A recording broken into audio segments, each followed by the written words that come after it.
Yesus dari Yesua, atau kalau singkatannya Yesua, ada Yesua bin Kadmil, Yesua bin Yazadok, Yesua bin Nun. Nama Yesua itu tidak hanya pada Yesus, karena nama Yesua itu adalah nama yang sangat umum bagi orang Yahudi. Artinya gini, kayak nama Bambang di orang Jawa itu loh, dia nama yang umum. Jadi bukan hanya Yesus yang memiliki nama Yehosua, bukan. Jadi di PR sendiri banyak. Kalau kita buka, ada yang Yesua bin Nun, Yesua bin Yazadok, Yesua bin Kotmil. Itu nama-nama bukan berarti orang-orang itu juga Tuhan gitu loh. Karena teoforik orang-orang Yahudi itu selalu menggunakan teoforik, nama di mana ada Tuhan ya. Misalnya Netanyahu, perdana menteri Israel, artinya Allah yang memberi. Yismael, Allah yang mendengar gitu kan.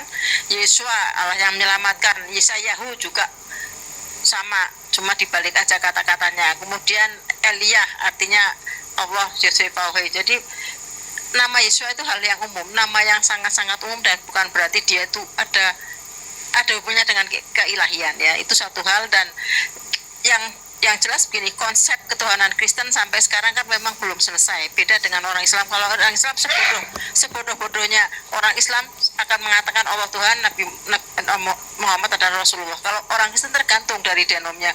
Ada yang mengatakan Trinitarian, ada yang mengatakan Yesus dan Allah itu semua sama, ada yang Yesus itu Unitarian. Ini karena konsep ketuhanan belum selesai, sehingga seperti yang disebutkan kemarin sama Pendeta Ibu Budi Asari, banyak sekali schools, aliran. Kenapa? Karena konsep ketuhanan belum selesai, sehingga menimbulkan banyak aliran-aliran. Beda kalau konsep ketuhanan itu selesai, karena konsep ketuhanan itu merupakan pokok dari ajaran agama. Itu satu. Yang kedua, konsep kitabnya sucinya belum selesai. Mana sih kitab sucinya Kristen? Ada yang apakah yang versi Kristen, Protestan, Ethiopia, versi Ortodoks ya. Dan itu hal yang menjadi catatan. Kenapa banyak sekali perbedaan denom? Kalau kita baca di Ensiklopedia Britania itu ada 33.000 denominasi Kristen. Schools itu hal yang umum, dalam Islam pun ada, tapi tidak sebanyak Kristen. Jadi orang Kristen itu, saya selalu katakan berkali-kali, akan bertanya kepada temannya, gerejamu di mana? Karena dia harus beda dengan gereja yang lainnya, apa liturginya. Sementara orang Islam nggak akan pernah bertanya, masjidmu di mana kalau sholat? Karena orang Islam di mana-mana masjidnya sama. Ya, ini adalah ajaran yang mana sih yang terlihat solid dan yang tidak solid ya. Artinya sebenarnya banyak mau yang saya bahas, tapi ini adalah wacana bagaimana konsep ketuhanan itu mutlak sekali, dan kitab suci itu sangat mutlak sekali berperan dalam kelangsungan sebuah agama ya. Saya kira tambahan dari saya cukup ya. Stop ya. Alhamdulillah, awalnya tadi ya cukup membuat kita mengantuk karena terlalu ini, dikiranya berbeda, ternyata sama persepsi. Akhirnya ditemukan satu tema yang asik dan membuat hidup diskusi pada sore hari ini ya. Namun karena keterbatasan waktu dan kembali kepada keyakinan masing-masing bahwa tidak bisa dipaksakan seseorang itu memahami atau mengikuti keyakinan yang lain. Dan bagi Islam, saya bacakan a'udzubillahi minasyaitonir rajim wala tujadilu ahlal kitabi illa billati hiya ahsan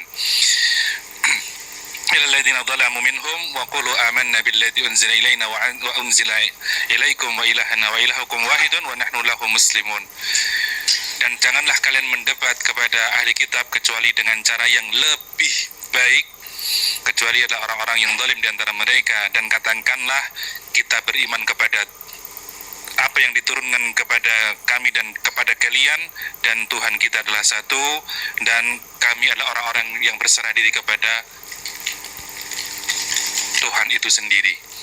Maka ada perbedaan, silahkan ditentukan mana yang lebih masuk akal, mana yang lebih sesuai dengan fitrah atau hati nurani kita, dan tetap jaga diskusi dengan dingin, tetap jaga keadaan kondusif, dan jangan membuat keributan.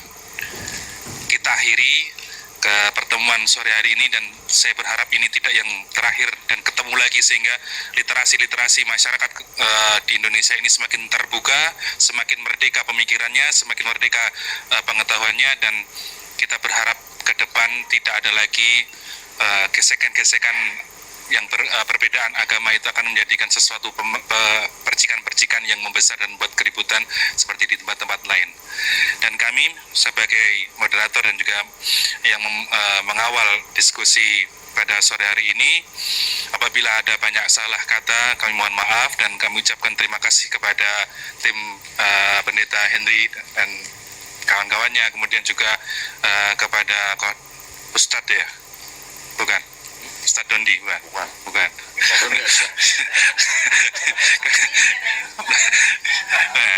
Kak Dondi dan teman-teman, jazakumullahu khairan katsira. Semoga nanti menjadi catatan amal di hari akhirat dan bisa dijadikan sesuatu yang diandalkan.